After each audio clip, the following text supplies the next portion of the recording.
Speak to you in the name of the Father, and of the Son, and of the Holy Spirit. Amen. Please be seated. Well, good morning. Hope you're all doing well on this Marathon Sunday. You know, my wife runs these things. I would never do this. But we went one time when she first started. We were living in Chattanooga, and we went to the Nashville race.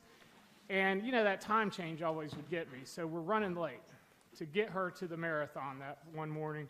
And so I'm driving like a madman. And I get to the marathon, and I just whip the car in the first space that is close enough that I can get to. Totally parked illegally. And I knew it. But I didn't care. We were in a hurry. So we ran, got her going, and then I start walking back because I'm like, I better go move my car. And I see lights flashing. And it's the police lights and wrecker lights. So I see this, and I start booking it. Now, mind you, I was a really big guy back then. And I am huffing it, running as fast as I can to get to my car. And all these guys are like, hey, pretty good, but the race is over there. Wrong way, man, wrong way. And I was like, and I got there, and sure enough, the rule is the guy was on his back underneath my car with the hook, getting ready to hook it. And if they hook it, they take it. And I got it just in time. And he was mad. The police officer was just laughing. He was like, that's pretty good, man. You got away with it. You got away with it. So anyway, that's the only time I'll run close to a marathon. And yeah, police are involved. Police are going to be involved. So anyway, I'm glad that you made it. And I've enjoyed worshiping in the Great Hall. I've liked this kind of experience. It's kind of different. The way I see your faces a little differently. It says something about the identity of St. John's. It feels good to me, right? So today we have the prodigal son, right? The prodigal son. This is probably one of the best stories, I think, that Jesus ever tells. The prodigal son. Every time I come to this parable, I'm struck by these three characters. And I know we focus on the prodigal most of the time, which is great, all full of grace, and it's wonderful and heartwarming. But what about that older son? What about that older son? You know, the one who didn't run off and squander his inheritance? And then there's the loving father. The loving father who just wants everyone to get along. That's what us dads want. Boys, just get along, right? Who do you identify with in this story? Or perhaps you're like me because I can identify with all three of these characters. I can identify with all three. Who among us hasn't squandered love we have been given? Or who here has not felt resentment?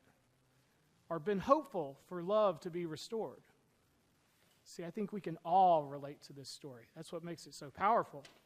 And I've been thinking about stories lately, how important they are. I've been thinking about the stories we tell ourselves, the stories we tell others, and the stories we don't share. We've all got some stories, don't we? We've all got stories. Stories that tell us about who we are.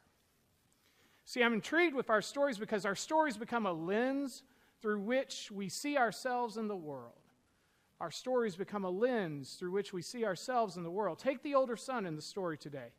Notice what he says. Notice what that older son says. He says, listen, for all these years I've been working like a slave for you. Been working like a slave for you. You catch that indictment? I think we can guess what that brother's story is. You ever met somebody like this? I'm the good son. I'm the son who did everything I'm supposed to. I work hard all the time. I'm responsible.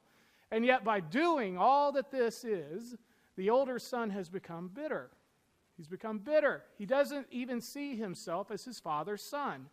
Rather, he sees himself as a slave of his father. You see, his story, the story he tells about himself, is keeping him from joining the party. It is keeping him from the feast that he's invited to. But his story, the way he sees himself in the world, his story won't let him go. Before going to seminary, I was active in my church in Chattanooga, and I participated in EFM. EFM stands for Education for Ministry. It's a 4-year study program. If you don't know what it is, it's a 4-year study program that Sewanee runs. You study the Old Testament, New Testament, church history, theology. It's a great program. We got one here on Wednesday nights that meets here at St. John's. But it was the first time I ever really studied my beliefs and my faith. It was very helpful to me.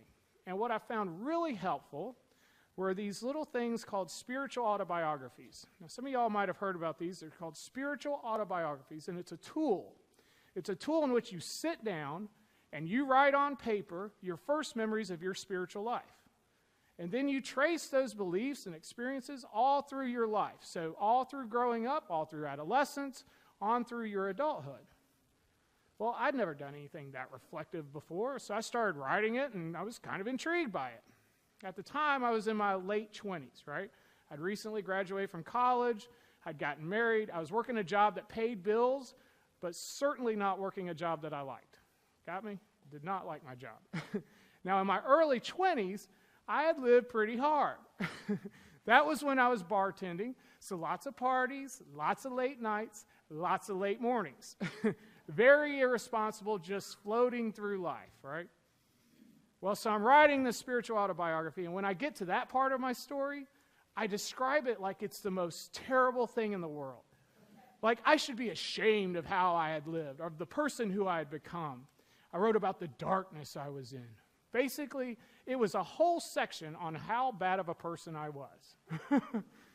Now, in EFM, you write these spiritual autobiographies out, and then you share them with the group. And when I was telling my story, I realized I was really identifying myself as a person who had just come out of living this terrible way. Oh, and by the way, I was the church's youth minister, so everybody was like, great, he's in charge of our kids. But I remember I said EFM is a 4-year program, and all through those years, I hated the jobs I had, right? And well, every year I'd write out these spiritual autobiographies, which is cool because you can see, firsthand how your spiritual life has changed. And what I noticed in the last one I wrote was I didn't emphasize those early 20 years part of my life in harsh terms. There was still some regret, but there was no longer shame. And that was about the same time that I decided I was going to try this seminary thing. See, I get it now that they're connected. For years, I was not good enough to go to seminary because of the way I saw myself. For years, I was defining myself as the used-to-be party boy, the guy that sure wouldn't fit into seminary. I had defined myself by my story, and it limited me. It kept me from moving on to the next phase of my life. Later on in seminary, we had to write one of these autobiographies or something we were doing. I remember noticing that the way I defined that part of my life was simply immature. I no longer had the shame, no longer the harsh judgment. I just sort of acknowledgement, I was immature.